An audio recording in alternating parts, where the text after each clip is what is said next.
Assalamualaikum warahmatullahi wabarakatuh. Nah, di podcast kali ini kita akan menampilkan sedikit cerita yang berbeda.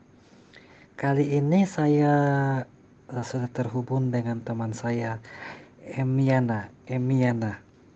Ini panggilannya bisa Emi, bisa Ana. Jadi Emi ini akan berbagi kisah tentang adiknya yang bunuh diri. Kak Emi, apa kabar Kak Emi? Waalaikumsalam warahmatullahi wabarakatuh, Abud. Alhamdulillah kabarnya baik-baik. Dan kamu sendiri gimana kabarnya? Alhamdulillah sehat walafiat. Maaf nih Kak Emi, saya bertanya. Ini adik tak umur berapa pada saat meninggal? Almarhum itu usianya sudah beranjak 22 tahun ya. Sekitar 20-an. Adiknya kakak ini perempuan atau laki-laki? Almarhum ya, tentunya dia laki-laki. Jadi pada saat almarhum meninggal itu bunuh dirinya pakai cara apa Kak? Almarhum itu membunuh dirinya sendiri dengan cara menggantung uh, seutas tali ya. Dia menggunakan seutas tali, enggak, kayaknya dua utas tali deh yang disambung tali tali untuk ini, apa, tali jemuran yang agak besaran sama disambung sama yang apa, kabel kabel besar itu yang biasanya dipakai untuk masang TV kabel. Pertama kali yang dapat jasad adik Emi ini siapa itu Kak? Yang pertama kali menemukan jasad beliau adalah adik kandung juga, sebenarnya saudara saudara juga. Kebetulan waktu itu ini sih, yang namanya anak bujang paling tiduran game ya kan. Terus padahal padahal waktu itu serumah, maksudnya dia berdua di rumah cuman beda kamar. Nah, adik aku yang satu lagi tiduran, terus yang satunya di kamar saya. Nah, kalau nggak salah sih, waktu itu sekitar hampir 2 hari mayatnya di dalam kamar. Baru adik yang satu ngecek di sana, ternyata udah ada. Itu kejadiannya pada saat pagi ditemukan atau jam berapa Kak? Terus itu tahun berapa Kak? Kalau saya tidak salah ingat 2016 2015 ya. Karena pada saat itu saya juga pertama jadi wartawan. Almarhum itu ditemukan sebelum sholat asar, ditemukan sama adik sebelum sholat asar. Itu pun kebetulan waktu itu bapak butuh dijemput. Nah, bapak saya telepon sama adikku yang satu, katanya coba pakai motornya kakak saja gitu, minta kuncinya. Terus dia ini ke kamar sebelah, ke kamar saya, mau minta kunci niatnya. Cuman berapa kali diketuk-ketuk nggak ada yang buka. Pas ini dia manjat, terus ngecek. Dia tuh manjatnya ke di samping pintu.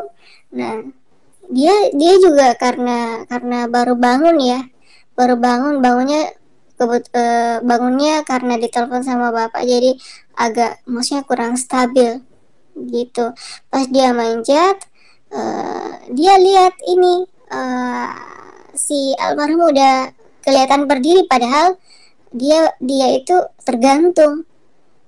Tapi dia pikir udah di depan kamar mau bukain pintu begitu, lama nggak dibuka. Kenapa, dia pikir gini, kenapa sih nih orang dari tadi berdiri depan pintu tapi nggak dibuka-buka pintunya gitu kan.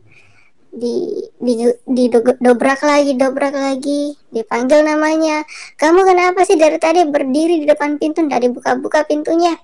Tapi nggak ada juga yang menyaut. Jadi dia manjat ulang. Nah terus itu pas loncat dilihatnya udah shock, berteriak, kaget. Kenapa seperti ini? Sampai-sampai dia tuh peluk mayat mayat almarhum, terus bilang, kamu bodoh, kenapa begini, kenapa kau lakukan ini, bodoh gitu. Pas itu dia ndak kuat nahan tangis ndak kuat. Dia ke belakang, soalnya kan dia cuma berdua di rumah, kebetulan orang tua lagi hubungannya ndak baik-baik. Dia ndak tahu mau kemana, harus bagaimana, nggak ada orang, cuma dia berdua di rumah. Dan saya pun waktu itu tidak ada di rumah. Sudah 3 bulan saya tidak pulang-pulang karena saya punya mes dikasih sama kantor. Maksudnya karena saya waktu itu kerja di, yang nggak usah saya sebutkan PT apa. Terus saya dikasih fasilitas di situ, dikasih rumah, dikasih kendaraan, dikasih apa. Jadi saya tinggalnya di situ, saya tidak pernah pulang selama 3 bulan. Nah itu pas om saya lewat, dia kaget, om saya kaget, loh ini anak kenapa menangis, kamu kenapa, kamu berkelahi sama saudaramu ya, soalnya kan dia berdua laki-laki di situ di rumah. Dia sampai-sampai dia juga nggak bisa ngomong, harus ngomong apa, dia cuma nunjuk ke dalam, terus ngomong, om masuk saja di dalam, lihat ada apa gitu kan. Jadi pas om masuk, om juga sontak kaget, kenapa, nggak kuat juga tahan, nangis terus. Udah ditelepon semua keluarga, kamu kesini semuanya. Dan bahkan saya yang selama 3 bulan itu tidak pulang-pulang, saya baru selesai transaksi di bank, karena kebetulan waktu itu saya staf keuangan dan operasional. Jadi kegiatan saya padat di luar, dari bank ke bank gitu kan. Pas sampai di kantor, baru saja saya duduk di meja, di kursi saya, ditelepon sama sepupu, kamu pulang sekarang, jangan ambil waktu. Saya bilang, kenapa, udah pulang, adik kamu apa, kenapa adik kamu meninggal kenapa. Saya pikir cuman bercanda, soalnya kan saya 3 bulan gak pulang-pulang begitu. Apa yang melatar belakangi adik tak bunuh diri? Latar belakangnya itu cuman karena persoalan keluarga itu.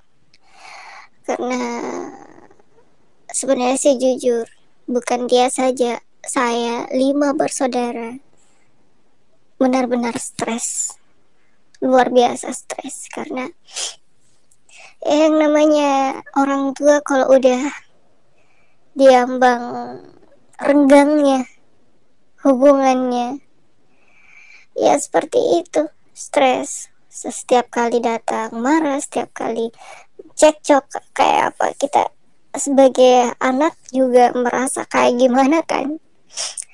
Terus sebelum dia ngambil keputusan untuk mengakhiri hidupnya sendiri itu, dia udah beberapa kali curhat di Facebooknya.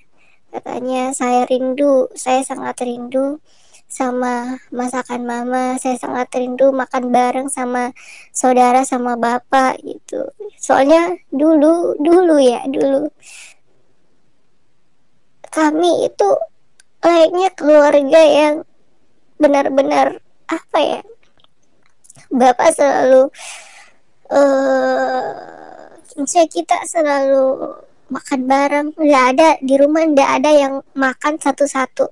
Pokoknya waktu makan kita kumpul, waktu ini kita kumpul, ada waktu anytime. uh, Terus ya apa ya, pokoknya indah lah, indah. Saya apa ya, saya tidak bisa gambarkan seperti apa. Pokoknya kenangannya itu indah sekali begitu. Tapi tiba masanya berapa lama, ada mungkin 7 sampai 8 bulan seperti itu, hampir setahun. Cekcok kita juga stres nggak ada karuan. Jadi apa, yang tadinya dia itu kelihatan apa ya, cuek, kelihatan nggak peduli, ternyata dia yang banyak menyimpan rasa sakit di dadanya. Dan saya juga sebenarnya waktu itu pernah cekcok, makanya saya nggak pulang-pulang selama 3 bulan. Pernah tidak sebelum meninggal adik tak layankan protes, misal menegur secara langsung atau gimana? Iya, pernah. Saking sakitnya perasaannya, dia malah dia bentak ibu, dia marah sama bapak langsung tanpa ada rasa rasa berat di mulutnya, di dadanya, melakukan hal itu. Iya, pernah. Cuman apa ya, kita tuh sebagai anak cuman memendam begitu, tapi dia tuh keluarkan semuanya. Ya setelah keluar begitu dia merasa nyaman, dan apa, ndak lama kemudian ya dia lakukan gantung diri. Sebelumnya juga curhatannya di Facebook, mungkin setelah saya meninggal mama sama bapak sadar dan bisa bersatu kembali. Saya tahu ini berat buat kakak. Oh ya kak, reaksi pertama ketika melihat adik tak dalam keadaan meninggal itu bagaimana kak? Waktu saya ditelepon saja, dikasih kabar saja, ya awalnya sih biasa-biasa saja, karena kupikir ya bohong lah, dia tuh bohong sama saya. Soalnya kan 3 bulan saya tidak pernah pulang-pulang dan tidak mau pulang. Setiap kali telepon ayo balik, nggak mau, saya nggak mau. Jadi kupikir cuman bohongan biar saya kembali ke rumah. Saya juga bilang seperti waktu itu, waktu ditelepon, paling paling kamu cuma bohong, kamu cuma mau kalau saya pulang ke rumah gitu. Tidak, beneran, ini beneran. Tapi pas saya dengar suara sirine ambulans, sirine mobil polisi, sama banyak kerumunan orang lagi ribut terus menangis berteriak, udah saya udah langsung berdiri kaget, ambil kunci motor. Sampai-sampai karena kagetnya saya dengar suara mereka, coba saya enggak dengar suara mereka, saya enggak percaya. Karena kagetnya saya juga hampir kecelakaan di jalan, karena saya enggak ini, langsung nyosor saja ke jalan raya yang besar kan. Saya enggak lihat mobil truk, bukan mobil kontainer. Ya saya hampir masuk di situ, di bawah ban mobil kontainer. Terus pas sampai di rumah, pas sampai depan lorong masuk rumah, sudah saya lihat sudah padat. Motor saya saja saya ini tidak saya parkir baik, langsung turun, lari. Kebetulan banyak polisi di situ. Orang-orang masih dilarang masuk, mama juga belum diizinkan masuk. Tapi pas saya datang, orang-orang bilang kasih jalan, ini kakaknya, ini anak pertamanya, jadi saya diizinkan masuk. Tapi mama tidak. Saya lihat kondisinya, saya nggak tahu kayak apa ya, langsung teringat karena selama 3 bulan itu dan sebelumnya saya sempat lontarkan kata-kata yang tidak seharusnya sama dia.